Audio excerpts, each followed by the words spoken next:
زاده تاجیکستان که از جانب مقامات حفظ حقوق امریکا با اتهام ارتباط با تروریست‌ها دستگیر شدند به زودی از قلمرو ایالات متحده امریکا اخراج خواهند شد. در این باره روز 26 ایون سال 2024 در نشست خبریش وزیر امنیت داخلی امریکا الیخاندرو مایورکاس خبر داد 8 نفری که اینجا ذکر کردید در حقیقت در بازداشت قرار دارند.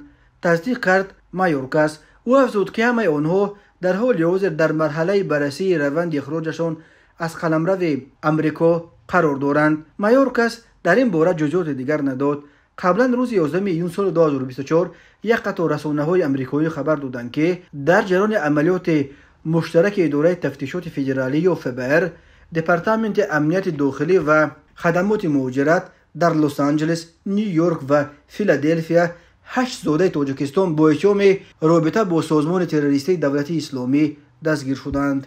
The New York Post خبر داد که 6 تن از این 8 بازداشت شده زاده تاجیکستانند ولی شهروند روسی اند. همه آنها از طریق مرز جنوبی وارد امریکا شدند. از جمله 2 نفرش هنوز در بهار سال 2023 به اطلاع فوکس نیوز آنها را برابر عبور مرز حبس کردند، اما در اول نسبت به آنها یگان معلومات منفی پیدا نکرده جوابشان دادند. با داعش ارتباط داشتن آنها بعدتر معلوم شده است. فبر در طول چندین ماه از پس آنها پاییده از جمله تلفن‌هایشان را گوش می‌کرده است. اما فعلا به ضد 8 زاده تاجیکستانی دستگیر شده رسما اتهامات تروریسم اعلان نشده است. آنها را تنها به دلیل ویران کردن قانون‌های مهاجرت دستگیر کردند و در بازداشتگاه خدمات مهاجران نگاه می‌دارند و سندهایشان را برای اخراج آماده کرده ایستادند.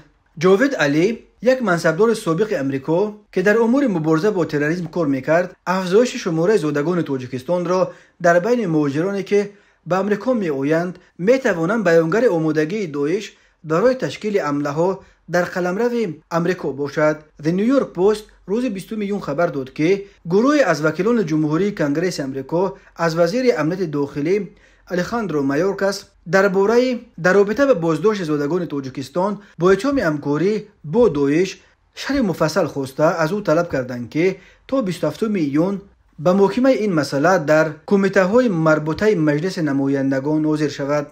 در نامه جدید رئیس کمیته امنیت داخلی پالاتای پایانی کنگرس مارک گرین و رهبران چند زیر کمیته از الیخاندرو مایورکاس تقاضا شده است که تا شرح بدهد که آیا نهادهای مرزبانی در رابطه با تروریسم علاقه داشتن این 8 زاده تاجیکستان خبر داشتند. نوشته شده است در مقاله این نشریه قبلا رسانه‌های آمریکایی گزارش دادند که آن 8 زاده تاجیکستان از مرز مکزیک با آمریکا آزادانه گذشته وارد آمریکا شدند و ارتباط داشتن آنها با داعش تنها بعد به تحقیق فعالیت‌های آنها پرداختن فبر آشکار شده است. روز 4 ایون سال 2024 پرزیدنت آمریکا جو بایدن فرمان شدیدتر کردن نظارت در مرزهای جنوبی را امضا کرد که بر اساس آن به مهاجرانی که از این راه می‌آیند دیگر در آمریکا پناهگاه ندهند.